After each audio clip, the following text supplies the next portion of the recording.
Olá, caros ouvintes da Rádio Luz Radiônica. Estamos mais uma vez aqui. Desejo a vocês uma boa noite, boa noite, boa noite. Mais uma vez juntos aqui com as cartas de Cristo. Aqui é Vera Lapaal, sua terapeuta do Ho'oponopono, e trazendo mais um momento com as cartas de Cristo. E hoje nós vamos iniciar as nossas cartas, a segunda carta de Cristo. Então vamos ficar bem atentos, como foi para vocês? Me diga como é que foi a leitura passada, do programa passado. Como é que foi para vocês? Como é que foi digerir aquela informação que o Cristo pediu que vocês fizessem uma carta, não foi? E que vocês escrevessem uma carta, deixou as perguntas, e aí? Ah, Vera, não deu para copiar as perguntas. Então, pede aí, né? Pede aí que eu faça as perguntas novamente no ar para vocês escreverem, e aí vocês vão poder fazer essa carta novamente. Então, entre em contato comigo, né, pelo WhatsApp 61-982-83-3440. Repetindo, 61-982-83-3440. E vocês vão, Vera, eu quero saber como é que é as perguntas. Diga lá mais lentamente. Eu quero fazer essa carta que o Cristo sugeriu que eu fizesse para minha expansão de consciência. E aí eu vou estar passando para vocês. E também é uma forma de saber, né, como vocês estão, aonde está chegando essa mensagem. Está chegando essa mensagem de luz para vocês. Pois a Rádio Luz Radiônica é a rádio onde expande luz para todo o planeta Terra e para toda a humanidade. Então vamos lá, então, iniciarmos aqui a segunda carta de Cristo. Então vamos lá. Esta carta, mais do que lida, deve ser ponderada. Eu sou Cristo. Enquanto atuo desde as mais altas esferas da consciência criativa divina, minha influência envolve o seu mundo. Usando uma metáfora, estou tão distante em consciência do seu mundo quanto o Sol está da Terra. Entretanto, se você me chamar com sinceridade, estarei tão perto quanto for necessário para ajudá-lo. Haverá muitos que não poderão receber estas cartas. Estes ainda não estão prontos para elas. Haverá aqueles que tentarão abafar sua existência, uma vez que os ensinamentos que contém serão ameaça para o seu sustento ou religião. Eles não terão êxito. A oposição apenas reforçará estas cartas. Haverá aqueles que receberão estas cartas com alegria, uma vez que suas almas sabem que mais além das religiões do mundo se encontra a verdade, a realidade da existência. Estes prosperarão e finalmente salvarão o mundo da autodestruição. Agora, continuarei minha autobiografia, do ponto onde parei em minha última carta. Meu propósito, ao dar a você alguns detalhes biográficos de minha entrada na vida pública como mestre e curador, é evidenciar as atitudes e comportamentos da minha juventude, assim como as circunstâncias em que alcancei o meu próprio estado de humanidade espiritualizada. É importante que você possa visualizar como era a Palestina na época em que estive na Terra e perceber claramente os conflitos internos que meus ensinamentos despertaram nas pessoas doutrinadas na crença judaica e nos ritos tradicionais. Esses conflitos são o ponto central que incapacitou os evangelistas de registrar com precisão tudo aquilo que tentei ensinar. Nos evangelhos se frequentes São frequentes as referências às minhas parábolas, que descrevem a realidade do reino dos céus ou reino de Deus. Seja qual for o termo que os evangelistas têm utilizado, porém, em nenhum lugar foi feita uma tentativa para aprofundar o sentido das palavras em si, para explorar as figuras de linguagem, ou para chegar ao significado espiritual do reino de Deus ou do reino dos céus. À medida que eu falar sobre os verdadeiros sermões que dei às pessoas, à luz das minhas experiências no deserto e do seu próprio conhecimento dos fatos científicos, você será capaz de entender pelo menos um pouco daquilo que tentei ensinar naquele tempo. Uma vez que meu sucesso foi muito limitado, é imperativo que outra tentativa seja feita no começo desta nova era, deste milênio, pois é com base no meu elevado conhecimento espiritual, privilegiado e iluminado, que será fundada e se desenvolverá a próxima era. Foi e ainda é essencial que um mestre como eu e como outros que existiram, muito sensíveis e totalmente comprometidos mental e emocionalmente com a busca da verdade da existência, venham à Terra cunhar palavras para descrever para a humanidade aprisionada em palavras aquilo que reside na dimensão criativa universal, em um estado não definido. Se não fosse por tais mestres inspirados, as pessoas na Terra permaneceriam na ignorância a respeito de tudo o que há além da Terra, pronto para ser contatado e pessoalmente experimentado e absorvido para promover a futura evolução espiritual. E ainda mais, se diz que a Bíblia é o livro mais amplamente lido no mundo. Na sua forma presente, ela serviu aos seus propósitos. O Novo Testamento, da forma como está, com toda a carga de interpretações errôneas, é um impedimento para a evolução espiritual. Agora é tempo de avançar para uma nova esfera de percepção e compreensão mística, uma vez que me é impossível descer novamente a um corpo humano para falar ao mundo, além de ter outras dimensões nas quais ensino. Treinei uma alma sensível para receber e transcrever. É o melhor que posso fazer para falar pessoalmente com você. Espero que você possa receber e aceitar isso. Tudo aquilo que for errôneo será apagado. Esteja certo disso. Os incidentes e as curas, relato nas páginas que seguem, não são importantes. Eles acontecerão, mas são contados apenas para que você possa entender o seu verdadeiro significado espiritual. À medida que for lendo, quero que você relacione condições de 2000 anos atrás com a sua vida e tempo presentes. Quero que você considere a pessoa de Jesus como o ícone do que finalmente pode vir a ser alcançado por todo ser humano que estiver pronto e disposto a converter-se no membro fundador do reino do céu na terra. Ainda que as pessoas do seu mundo sejam o que você chama de sofisticadas e cheias de importância, com seus modernos conhecimentos e ensinamentos versados nos costumes contemporâneos e nas novas formas de se relacionarem uns com os outros, as pessoas daquele tempo eram basicamente iguais a você. Elas eram controladas e motivadas inteiramente pelos seus impulsos, gêmeos de ligação, rejeição, desejos, repulsões, assim como você.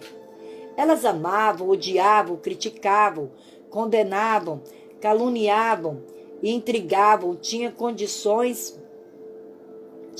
ambições de chegar ao topo da sociedade, desprezavam aqueles que fracassavam na vida, secretamente eram promíscuas, e insultavam aqueles que de alguma forma era diferente delas.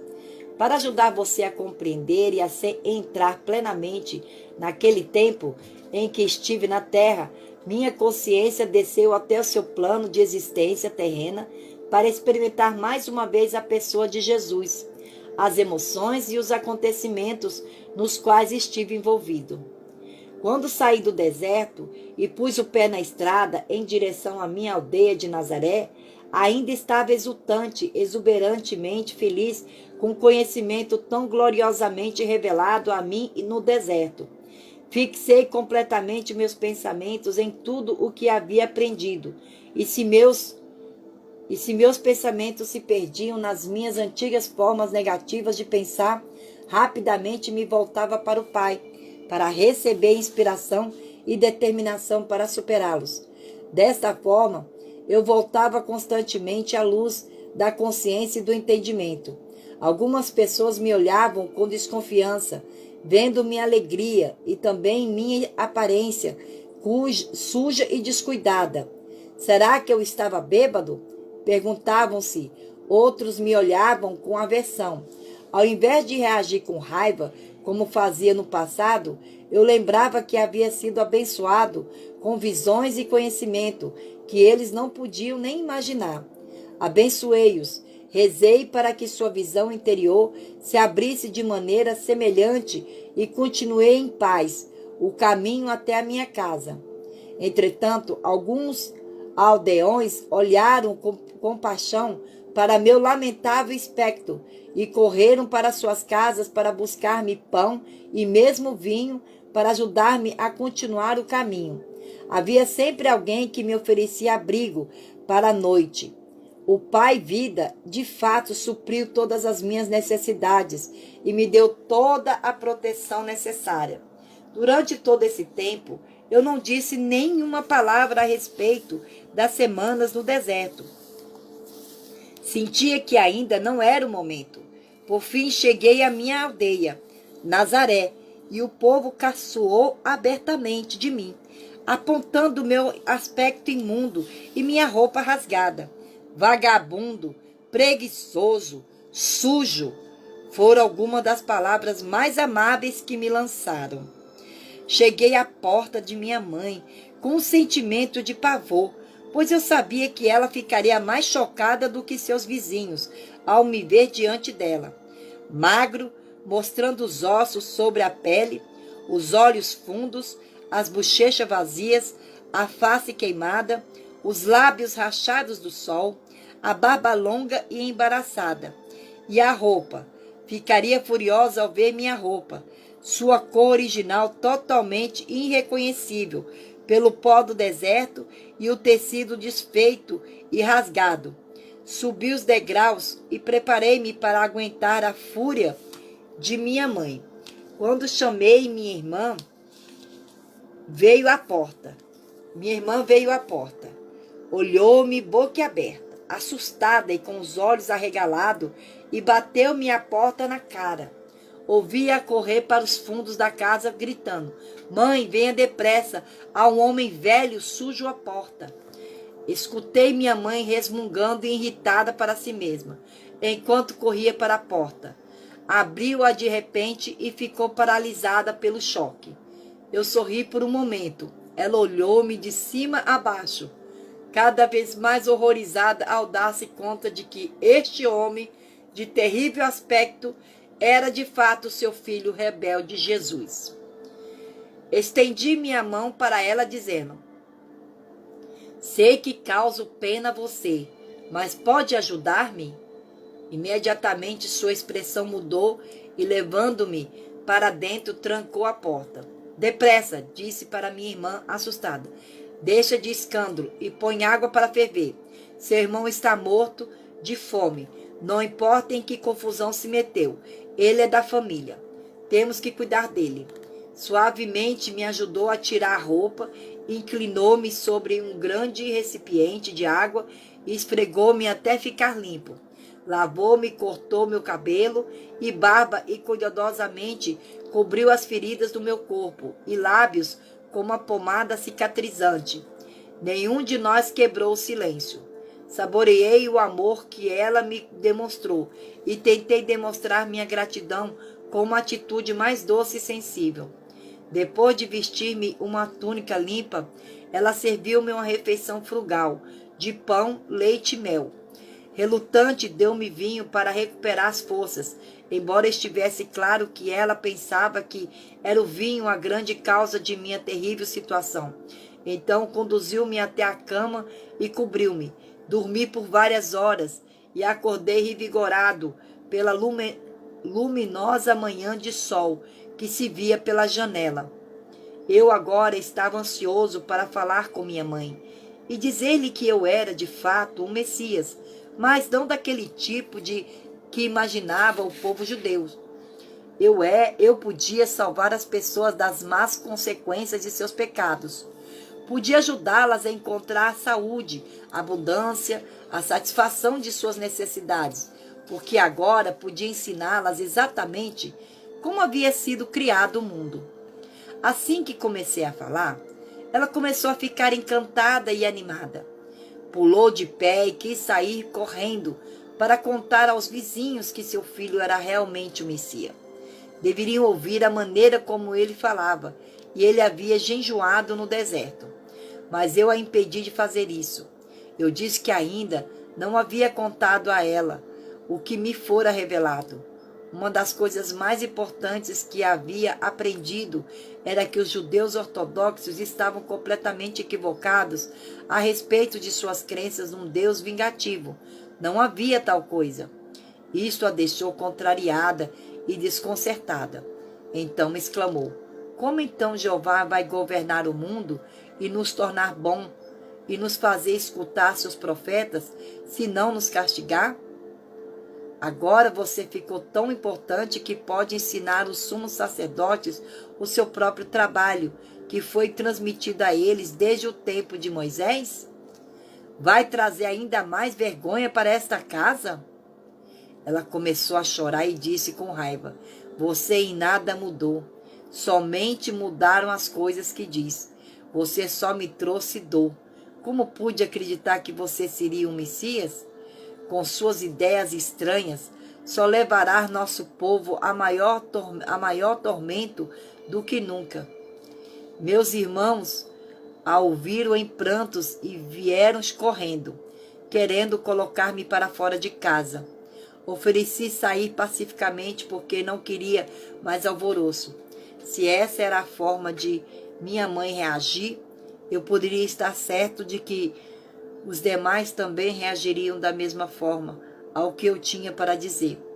Percebi que precisava de paz de espírito, descanso absoluto e silêncio para colocar em ordem meus pensamentos e experiências.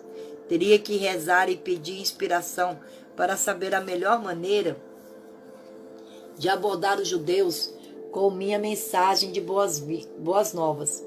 Estava certo de que o Pai Vida atenderia a minha necessidade e que eu encontraria acomodação mais conveniente em algum lugar.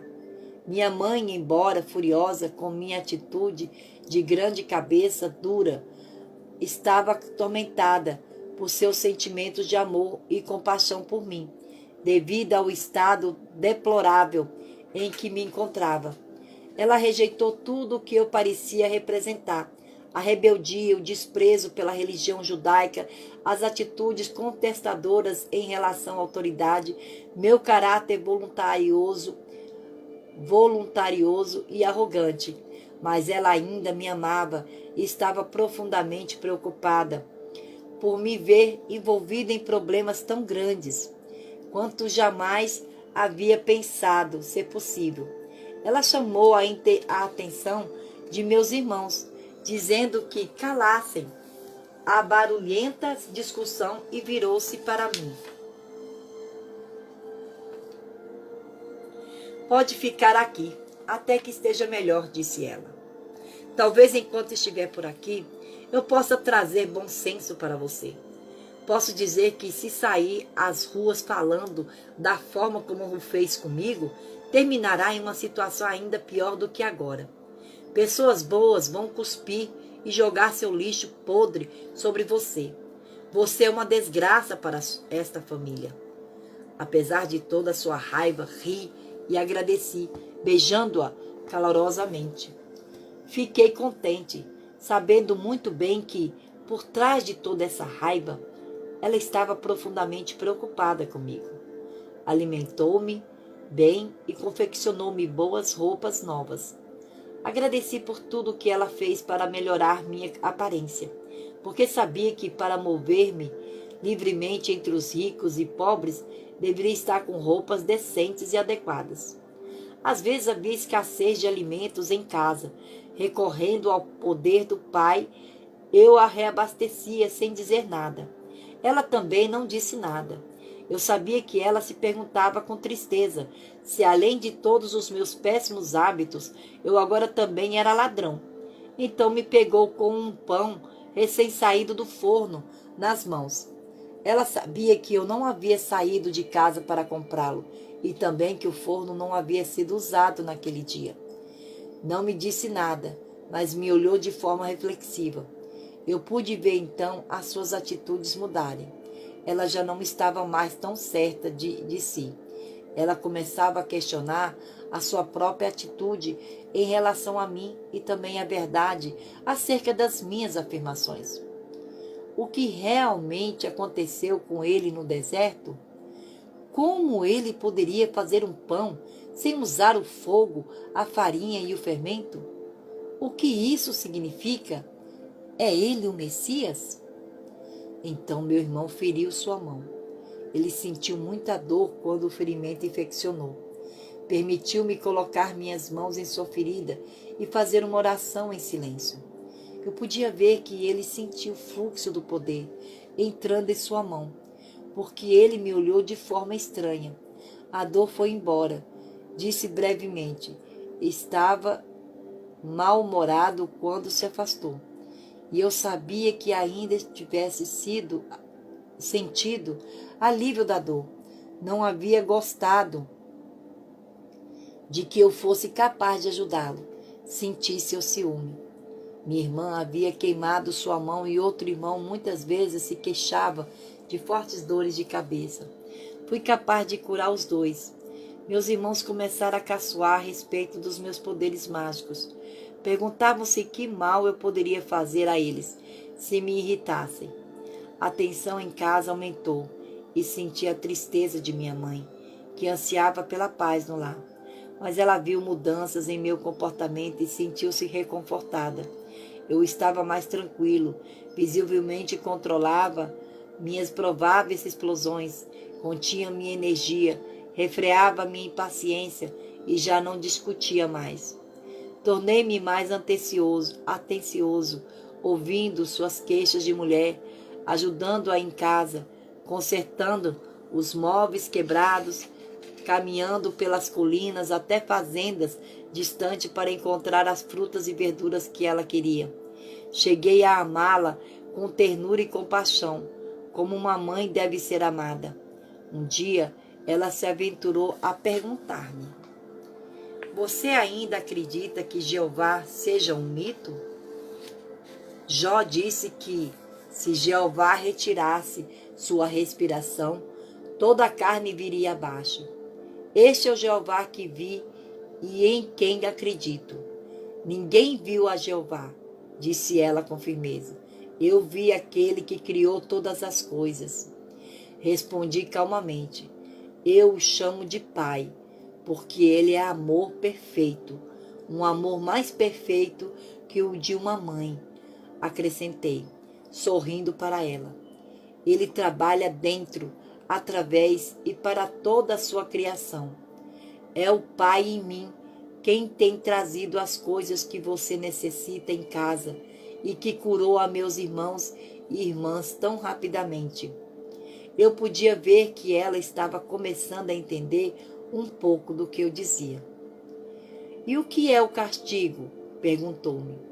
Não existe castigo da forma como compreendemos. Nascemos para nos comportarmos da forma como fazemos. Temos que encontrar uma maneira de superar nossos pensamentos e sentimentos humanos, porque estes nos separam da proteção do Pai e nos trazem as doenças e a miséria. Quando tivermos aprendido a superar o eu, então entraremos no reino dos céus.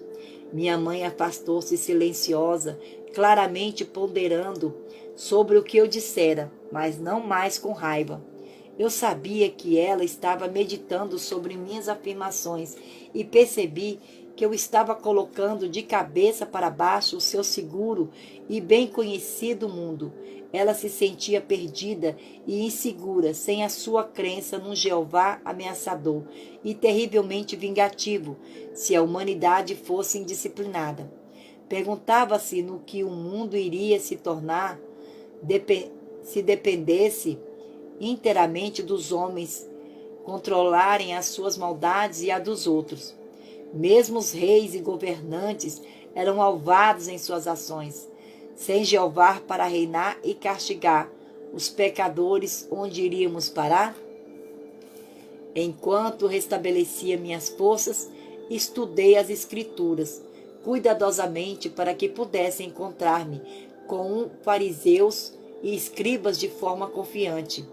Também era absolutamente necessário que eu soubesse o que havia sido escrito a respeito do Messias, porque estava convencido de que eu era aquele sobre quem os profetas haviam falado.